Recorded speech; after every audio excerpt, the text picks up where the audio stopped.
بسم اللہ الرحمن الرحیم۔ السلام علیکم ورحمۃ اللہ وبرکاتہ۔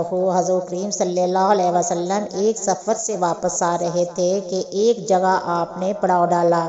بستی قریب تھی، ایک عورت تھی جس کا تنور تھا۔ اس نے لشکر کی روٹیاں بھی پکائیں۔ جب پکا کر فارغ ہوگی تو صحابہ اکرام سے کہنے لگی کہ میں تمہارے صاحب سے بات کرنا چاہتی ہوں۔ صحابہ اکرام اس عورت کو نبی کریم صلی اللہ علیہ وسلم کے پاس لے گئے۔ وہ جا کر کہنے لگی کہ اللہ کے پیارے رسول، میں آپ سے ایک بات پوچھنا چاہتی ہوں۔ فرمایا پوچھو۔ کہنے لگی میں ماں ہوں، تنور میں روٹیاں پکاتی ہوں، میرا ایک چھوٹا سا بچہ ہے، میں اس کو آگ کے قریب آنے نہیں دیتی، کہیں اس کو گرم ہوا نہ لگ جائے۔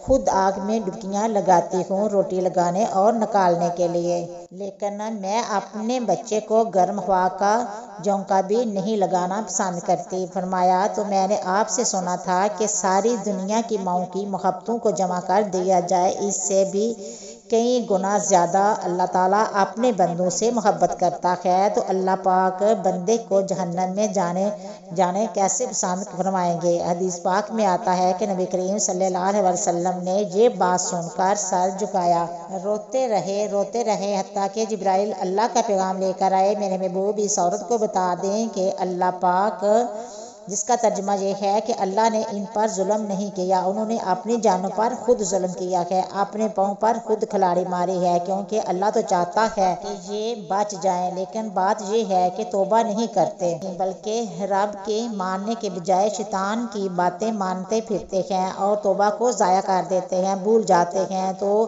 یہ تو اپنے عمل کی وجہ سے جہنم میں جائیں گے۔ ابو ہریرہ حضور کریم صلی اللہ علیہ وسلم کا ارشاد نقل فرماتے ہیں کہ میری ساری امت جنت میں داخل ہوگی، لیکن جو انکار کرے گا وہ جنت میں داخل نہیں ہوگا۔ عرض کیا گیا کہ وہ کون انکار کرے گا؟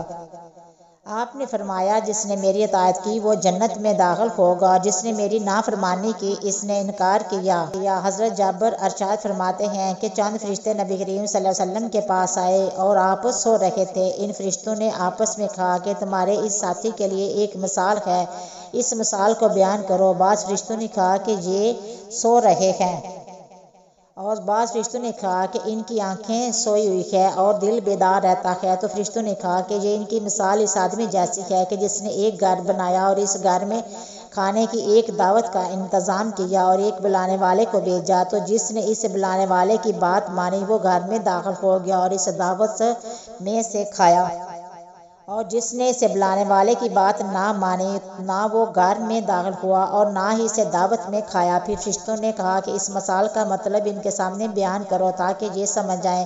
اس پر بعض فرشتوں نے کہا کہ یہ تو سو رہے ہیں، اور بعض نے کہا ان کی آنکھیں سوتی ہیں اور دل بیدار رہتا ہے۔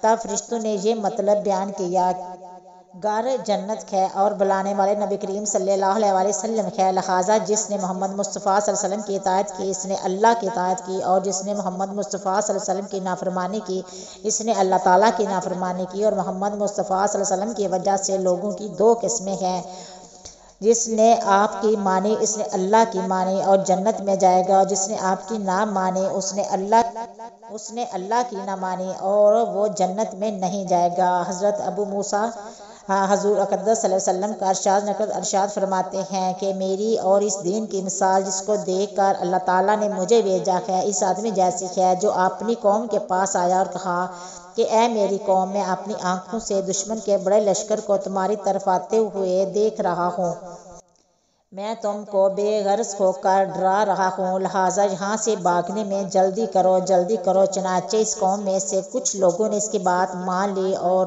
سر شام چل دیے اور آرام سے چلتے رہے، اور وہ تو بیچ کیے، اور اس قوم میں سے کچھ لوگوں نے اسے جھوٹا سمجھا اور وہیں ٹھہرے رہے۔ تو دشمن کے لشکر نے اس پر صبح حملہ کر کے ہلاک کر دیا اور اس کو بالکل ہی ختم کر دیا۔ یہ مثال ہے ان لوگوں کی جنہوں نے میری مانی اور جو دین حق میں لے کر آیا اس پر عمل کیا۔ اللہ تعالیٰ ہمیں اور آپ سب کو حضرت محمد مصطفیٰ صلی اللہ علیہ وسلم کی سنت پر عمل کرنے کی توفیق عطا فرمائے۔ امید کرتی ہوں کہ آپ کو میری آج کی ویڈیو پسند آئی ہوگی۔ پسند آئے تو شیئر کرنا، سبسکرائب کرنا، اچھے کمنٹ کرنا، دعا میں یاد رکھنا۔ ہم انشاءاللہ ملیں گے نیکسٹ ویڈیو میں، تب تک اوکے، اللہ حافظ۔